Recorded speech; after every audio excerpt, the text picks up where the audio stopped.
Welcome to Hot Tub Talks with Mark and Latasha. I don't know. I'm never clear all the time. Oh, good morning. Another beautiful fall day. Mm-hmm. Up at the sunrise. Yep. Or Latasha before the sunrise. I got up at sunrise. Mm-hmm. Oh, there's two things that we could talk about. Oh, let's see. Which one do we take? I'll give you your pick. Mm. So we can talk about speaking into someone's life. Mm-hmm. That's number one. Yes. And the second one is, for my reading this morning, it talked about basically just being, and this is more a question directly for you, so, which was like, how do you lean into the Holy Spirit, right? Mm-hmm. And how do you have that sensitivity? So one of the things I'm reading the book, Total Forgiveness, and they talked about, sin. And one of those things being just things that you have done to hurt people that you didn't realize you did. Mm-hmm. And it's not that it was intentional. Oh, that comes back to that speaking into people's. That's actually just a. It's tied together, right? It's okay. Because the things that you say, right, that you don't even realize how impactful they are, right? Like the things we've talked about over the last couple of sessions with you, and the way, just tiny little things that people have said have just impacted, like decades of your life, right? Yeah. Yeah. And so, to me, they seem very similar. So. Yeah. All right. Well, I guess, just jump right in. So I share a story with you guys. I've been I first started off on my weight loss journey back in 2010. And that was just, to lose weight. Just after the girls. Yeah. It was after the girls. Just, I was 4 pounds from my pregnancy weight and I wasn't pregnant. And I was like, oh, well, I was still teaching fitness and doing all those things. And I remember, 3 classes a week. 3 classes a week, taking the class before my class after my class, lifting weight. Like I was doing all the things. Making me sit in the gym for an hour and a half. I know, thinking that's what it took. And I remember someone that used to come to my class, she was no longer coming to my class, and I saw her working out and working with weights. And I'm like, and she looked fabulous. I'm like, how often are you working out? And she goes, oh, just 45 minutes. And I was like, wait, okay. So that was one thing. Then my mom, she, keep it real. Bless her heart. Yes, bless her heart. She, said to me one day, she said, you stay in the gym. How come you're not smaller? Why aren't you smaller? And I was like, you're right. Because my brother and sister, they never went to the gym, but they were, fit and trim. And it's just like, all right, obviously just working out is not the answer. So I really just started to learn how the body works. Like the first thing I asked was like, how do you lose fat?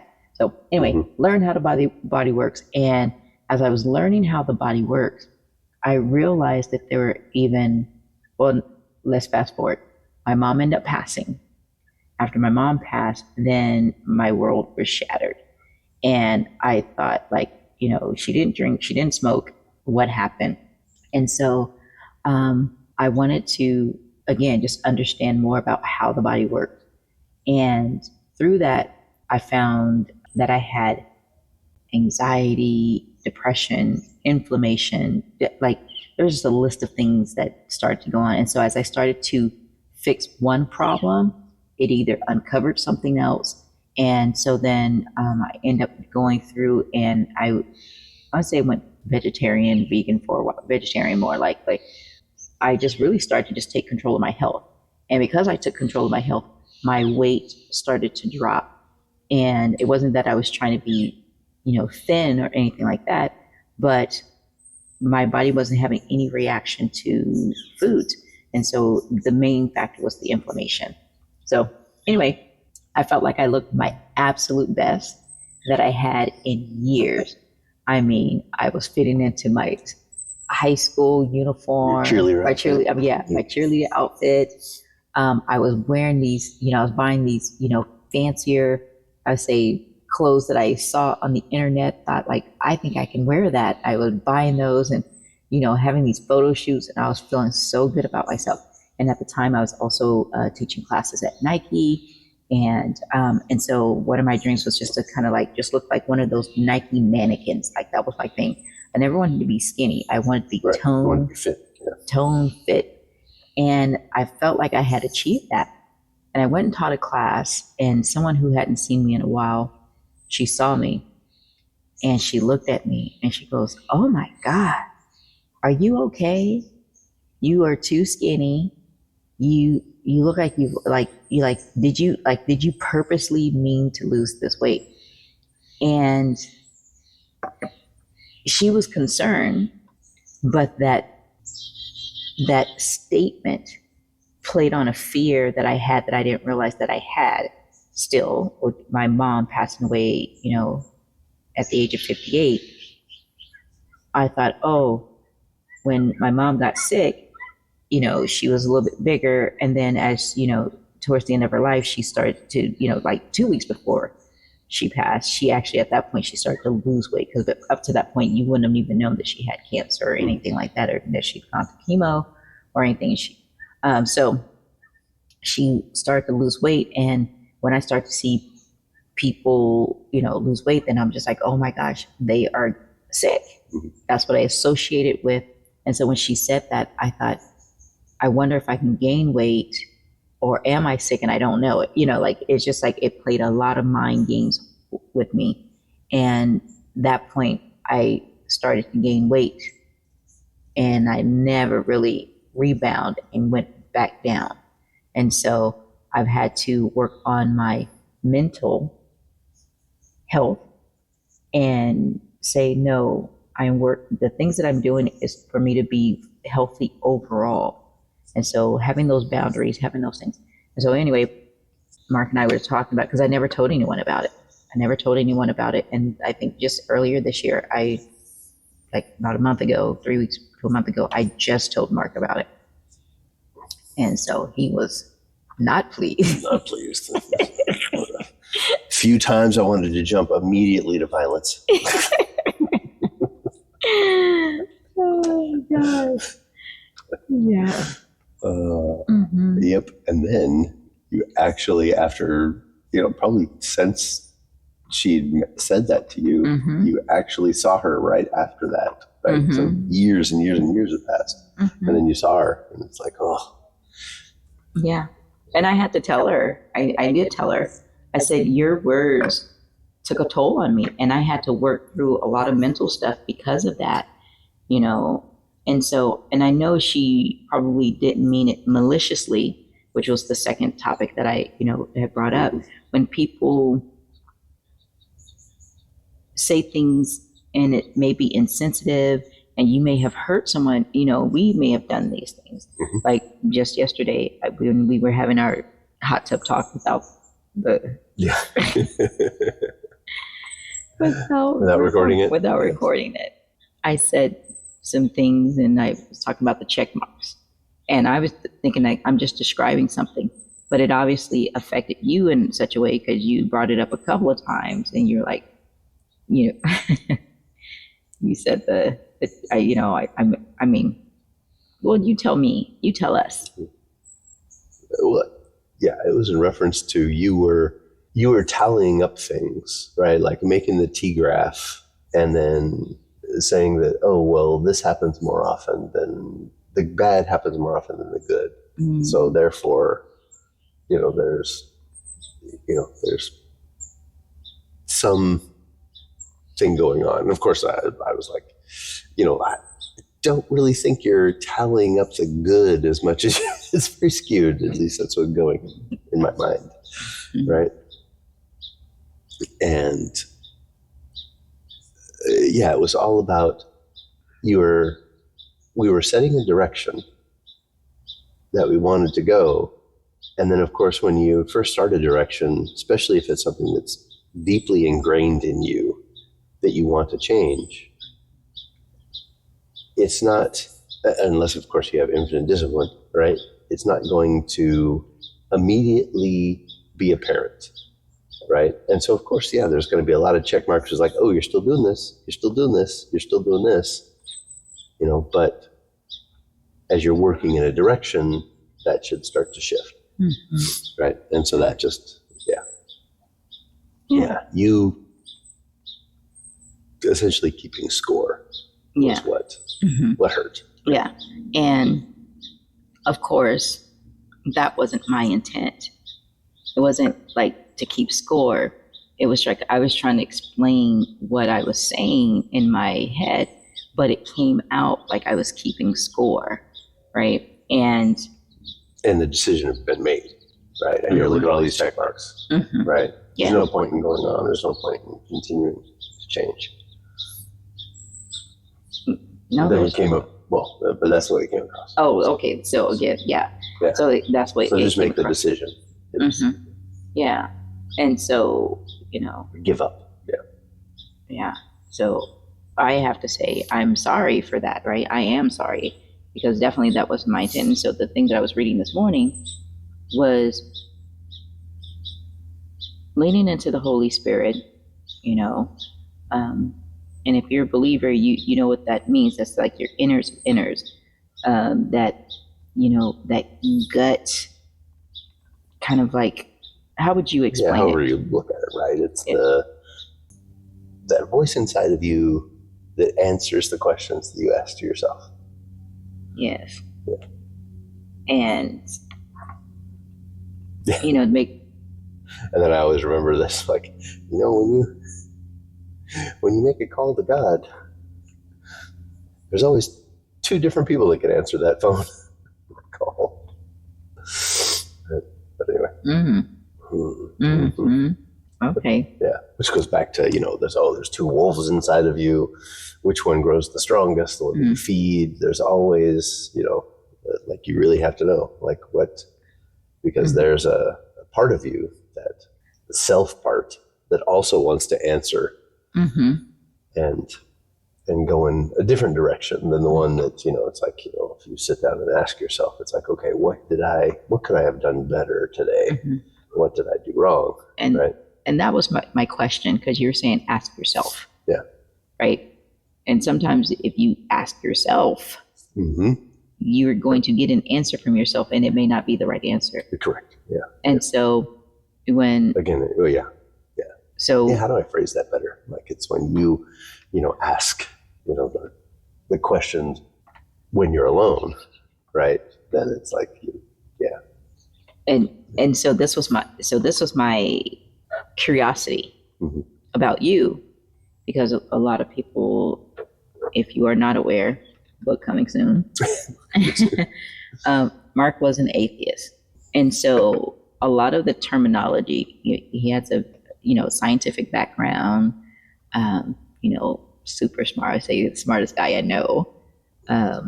She doesn't know very many people. Actually, she knows one. I know a lot of people, but like I said, just super smart. Like you could figure anything out, just, lots of things.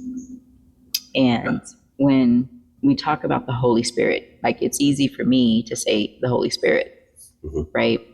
And I remember when you first, came to Christ, you're like, I don't know, like, I feel like a fraud, like a hypocrite, kind of thing. And we're just talking about that light that starts off in you. And it starts off probably really small and it just kind of grows. And so when you, specifically you, how do you lean into the Holy Spirit, and how do you listen? What is it for you? Because for me, I always say, I feel like he leaves me breadcrumbs, right? He knows how to communicate with me. And I feel like the Holy Spirit communicates with each person differently, right? Some people can see it, like can hear an audible. There's only been a couple of times where I've heard like an audible, like, go do this. And it was just like, and it was loud and clear. And I was like, what? It's like, nope. And I was just like, I really wish I can go get that tape from Fred Meyer when I was standing there just having a conversation, because I was walking back and forth, just probably just looking like, the security tape of you in aisle 4. Yes. but that was one of the times where it was audible. But there's just certain things, words or phrases where I get that kind of confirmation, and I say it's kind of like these little breadcrumbs. It kind of like he points me in the right direction. And so I know that's for me, but for you, how do you hear the Holy Spirit and listen to that versus your own voice? Mm-hmm. Yeah. And then that's kind of the distinction, right? It's like, when I am actively thinking about something, Mm-hmm. right, there's a tremendous familiarity with like that process of me noodling through something, Mm-hmm. right? But when it is completely like out of the blue, Mm. right? It is just like, well, there's like, where did that come from? Right? It came from somewhere that wasn't a normal part of my internal monologue, Mm-hmm. right? Mm-hmm. Yeah, it seems very disjointed, Mm-hmm. right? Very separate from me, Mm-hmm. right? It's it's that revelation, it's that epiphany feeling, it's that Mm-hmm. that completely like, is either I'm completely thinking about something different, Mm-hmm. and then all of a sudden, bam, there's clarity on something that I wasn't thinking about, right? Mm-hmm. Very Galapoo, very like, if I, empty, I'm not thinking about anything, and then all of a sudden, bam, there's just something Mm-hmm. that completely comes from left field, Mm-hmm. right? And so also with Mark, if you're not aware, he has read, can you give a listing of all the things that you have read? Because I appreciate what he has done, because it has made me the person I am today and the believer that I am today, because you read the Bible. Yeah. And see, that was back when I was, into the, like late teens, Mm-hmm. right? And it was just like, hey, I'm tired of having to deal with, these conversations that I had, because again, I came from a very small town, very religious, all around, right? And it's just like, well, I better study up on these things, Mm-hmm. right? And so then, read the Bible for the first time back then, read the Quran, read the teachings of Buddha, read, the Tao Te Ching, You refer to poo. Oh yeah, well that was just a fun book I discovered in college about Mm-hmm. the Tao. the Tao of Pooh and the Day of Piglet, Mm-hmm. right? Mm-hmm. Those were just like fun little corollaries after, right? Mm-hmm. And so I read lots of Eastern philosophy, even signed up for classes I didn't need to take, right? Which were comparative religion and science classes and things like that, just to have those discussions, Mm-hmm. right, with people for fun. For fun. And that's how we spent a lot of our dates when we first started. Yeah, some Confucius. Mm-hmm. And here I was, just like from the South, the Bible Belt. Yep. The only book you read. Right. It was the only book in the house. Yep. And so like I never met an atheist before. Like people say they were believers, they believed in God and all those things, but I never met a self-proclaimed atheist. And it was like, what? And what I appreciate about our relationship is that you challenge me. And luckily, I'm not one to back down from a challenge. You challenge me. You would say things like, that's in the Bible. Didn't you read that? And I had to take an honest look and say, no, I didn't read it. He's like, he asked me like, why do you believe that? And I would say, because that's what they all say. Who is they? What does it say in the Bible? Who is they you keep talking about? And so that got me to read the Bible. We started reading the Bible together at first, this is great. I'm so grateful that social media did not exist when we first started dating, because there was no Netflix. There was VCRs and cable. Not even TiVo yet. No, like TiVo did not exist. None of that. No cell phones. Like, we are that old. No cell phones existed. I remember we were like, cell phones? Why would you Yeah, exactly. get a cell phone so someone can get in contact with you all the time? Like, who would want that? And Mark's still that same way. That was fun. Oh, and so, but because of that, we got into great discussions. He encouraged me to read the book Contact by Carl Sagan. Mm-hmm. And there are so many words in there that I did not understand. I need to read the book before we saw the movie. Yeah, that's what it was like. You got to read the book. So I'm like, okay. So I'm reading through, and I'm like, I don't know what this word is. I don't know what this word is. And he was like, well, write it down. And I had just pages and pages of words that I wrote down. And he would go through the definitions with me. Because again, there was no Google. You were my Google. Yes, I was your Encyclopedia Britannica. Yes. So so we sat, and I love learning. And so that it was just, again. That's how I got her. It wasn't the mullet. It wasn't the tight pants. I know. A mullet, reading Contact, and that's how like our date nights. Big glasses. Big glasses. Mm-hmm. Right? I always say, y'all see the person today.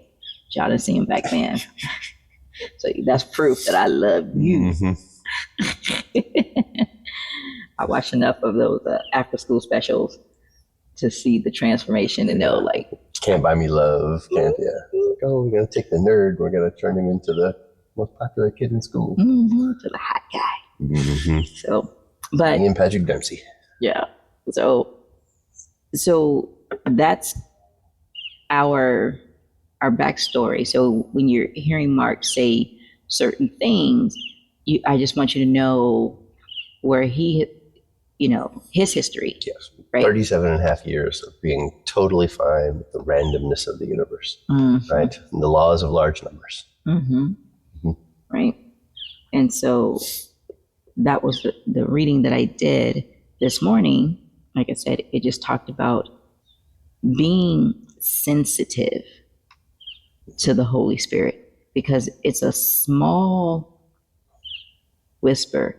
It, like you said, it could pop in, and the answer to a question that you have, a prayer, all of those things. And that feeling when, oh wait, you just did something wrong, right? Why do you even know that you did something wrong, right? Yeah, there's something that is that correction. You know it, but do you push it down in a way and just ignore it, which most people do, and you get so good at ignoring it. Yeah, it becomes less and less. It becomes less and less. And so that was I wanted to know how you tap into the Holy Spirit, because right now, life is lifing. Life is lifing, yes. It really, really is. And every day is like this. It's every day there's something new. Every day, like, we feel like we have our plan. Yeah. We have our plan. We have our 5-year, our 10-year, our like, this is the way we're going to live the rest of our lives. Here's the trajectory. This is when things are going to happen. Blah blah blah blah blah blah. And all of a sudden, it's just like, Yep, the monkey wrench has been thrown in. Yep. There's been an obstacle in the way, and so, and I'm just like, so for me, somebody stepped on that butterfly. I'm like, put the movie down in the either the book. It's a book. Both. Yeah. So since all of this is happening, I want us to be not only united, but understand, like, I know that I'm praying and talking, to the Lord. And I wanted to know from your side, like, are you praying and asking, what are our next steps? Because whenever we go through something that seems hard or challenging, what should you learn from it? And I just was reading, I think, back in the High Road Leadership by John C. Maxwell. He said an event isn't over until you got some learning out of it. Right. And most of the time, people don't get the learning, so they have to go through it again and again and again. And we know the definition of insanity, right? And so I don't want to have to go through this. I don't want to have to prolong it. Right. Just learn from it. Yeah, because It may be something for me to learn, and maybe it's not. Maybe it's something for you to learn. Mm-hmm. And so I'm like, ooh, let me ask this question. Because I'm dragging you along.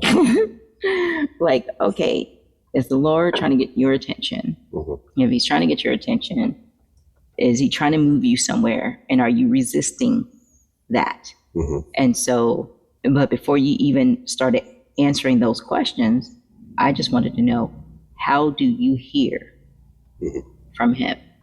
Right? That's the thing. It's kind of like you got to get the connection first. Yeah.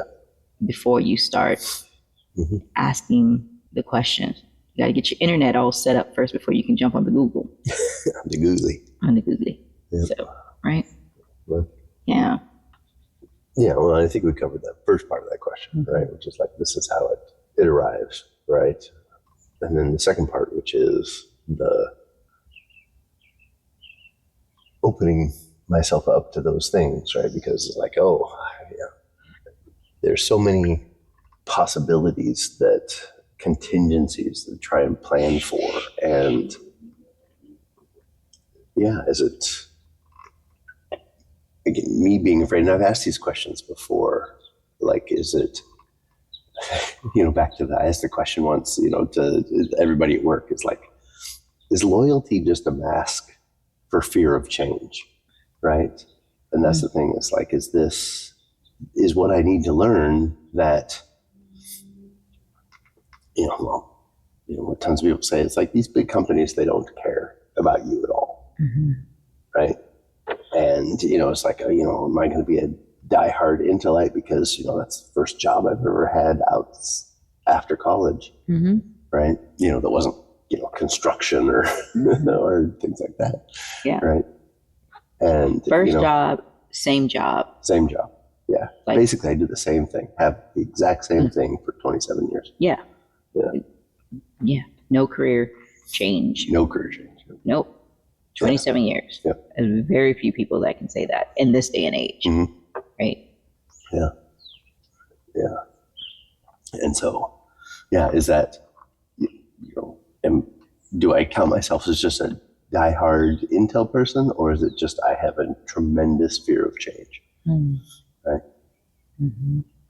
And over the last year, maybe 2 years, right, there have been these little things that come into my brain from left field about, like, oh, well, maybe I should look somewhere else, right?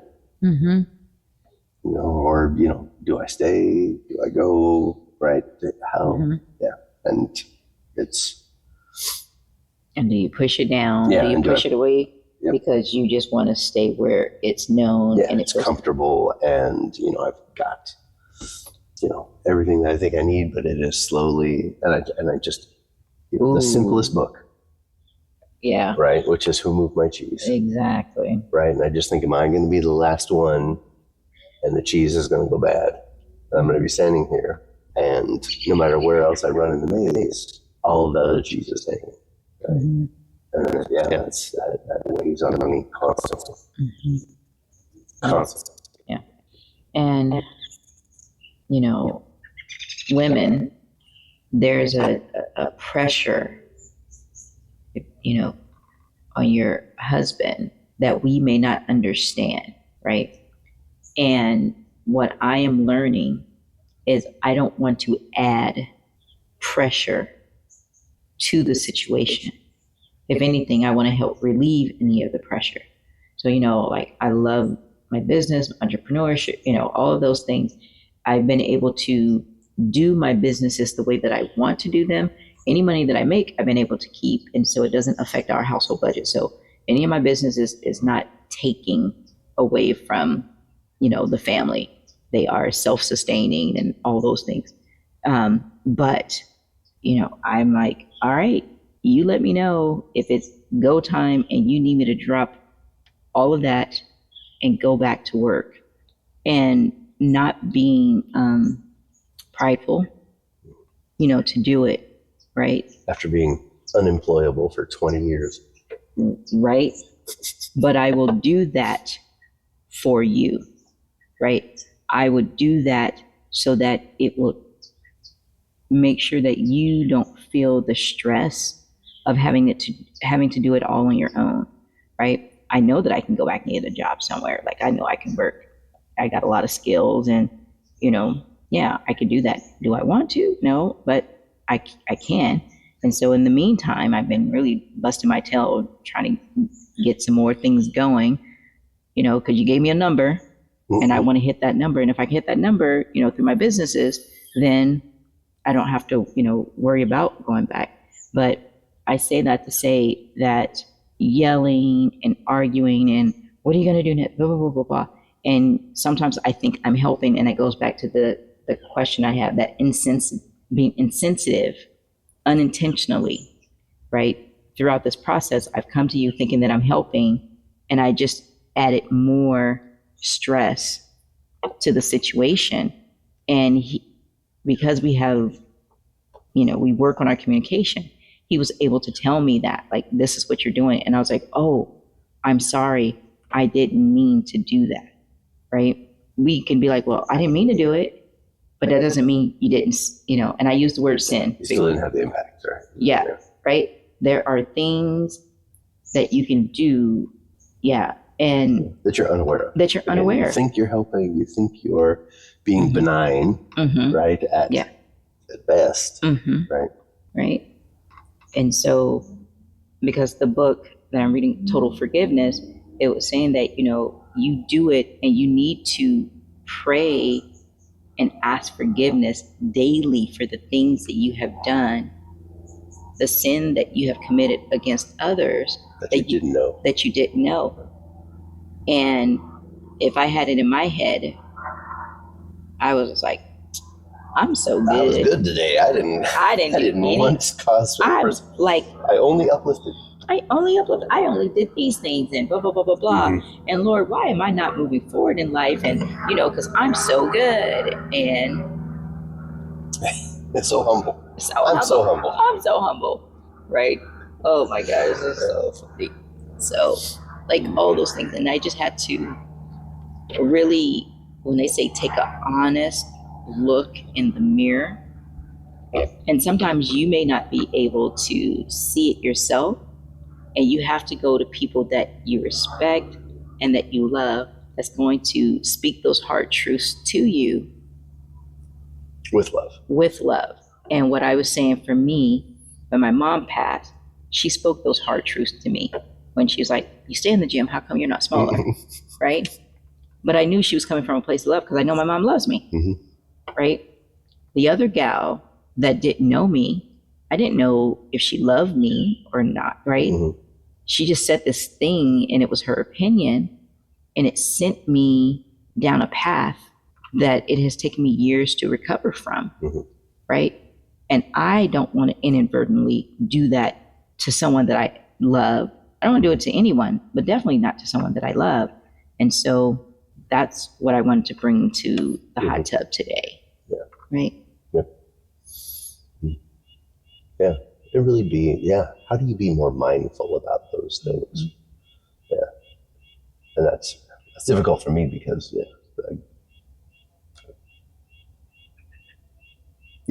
just the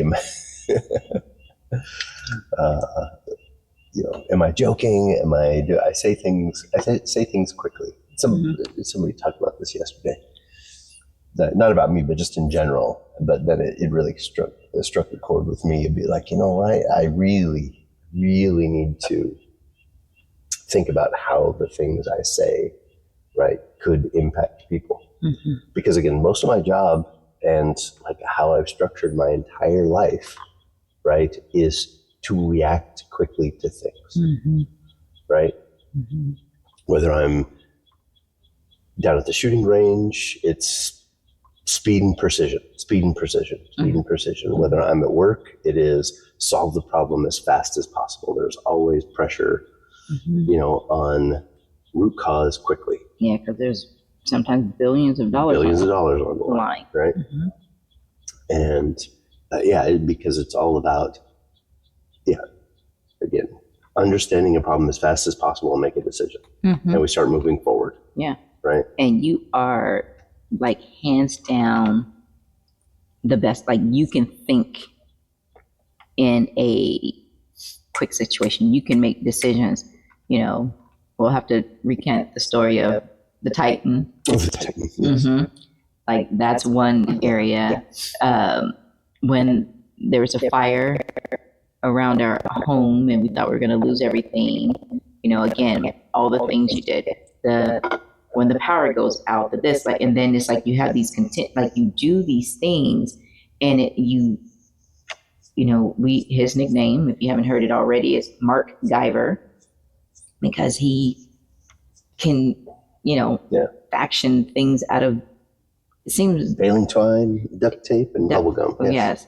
And so it's these little bobbits and thingies. See, the thing is, like, I never can think of it. You go back to, like, you know, like words that have affected you. It's like, I know there's some, like, again, you know, I've had some amazing mentors and stuff like that. But of course, the things that have impacted me the most, right, are truths that I picked out, like one thing that I saw in a movie, right, that just, it was like, wow, that is a nugget that, did they build the entire movie around this nugget? Yeah. Right? You always saw a movie as there's a truth in there. Yeah, there's some truth that needs to be gleaned. Yeah. Right. And where I always saw movies as, unless it came to relationships. Yeah. Oh, yeah, true. Yeah. Right. Those are the things I think. But I never, like, I would watch a doctor show, and I just thought, like, they're just saying words. They're just making up stuff. You know, the tibia, like, just making up stuff. Yeah. But no, it was actual. Yeah. Hey, yeah. You know, thank you, Michael Crichton, for starting that. Right. So going back to you and what you were saying. Yeah, those things that, like, I never really knew, like, the impact, right? You know, while it was happening. But now, I mean, I look back at all those things and I can say, okay, here's the turning point in my life, because I sat in front of a television and I watched this one phrase come across. Yeah. Right? Yeah. Yep. And then if you know where this is from, you can put it in the comments, right? It's the, you know, if his head splits open and aliens fly out, you should have expected it, right? And for me, I immediately took that and went, that is a golden nugget about, you know, your body can't go where your mind hasn't, right? And so,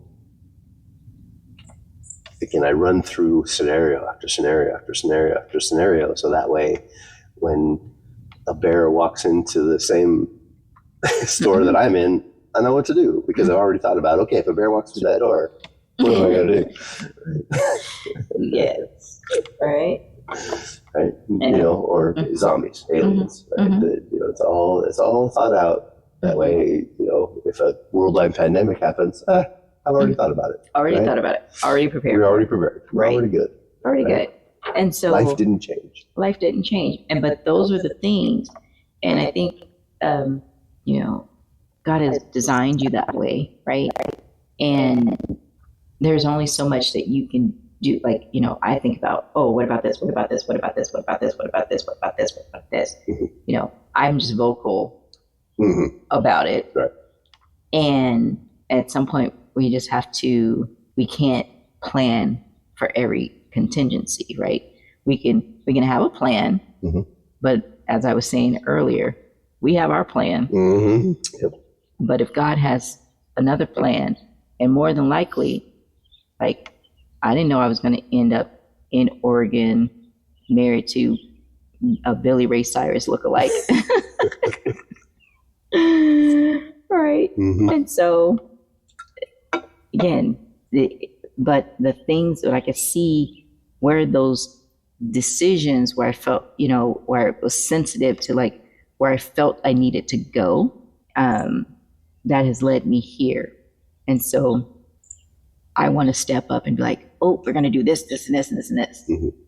But I'm feeling like I'm supposed to be waiting here, allowing you and God to work it out, right?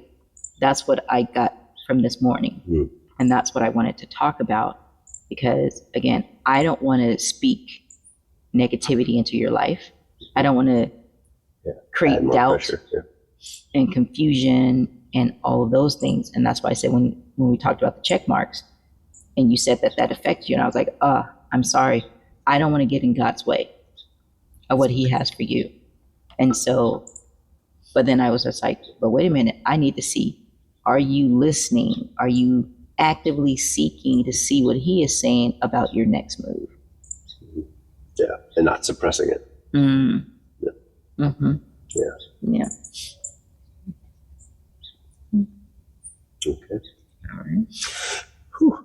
And with that, done with Hot Tub Talks for today.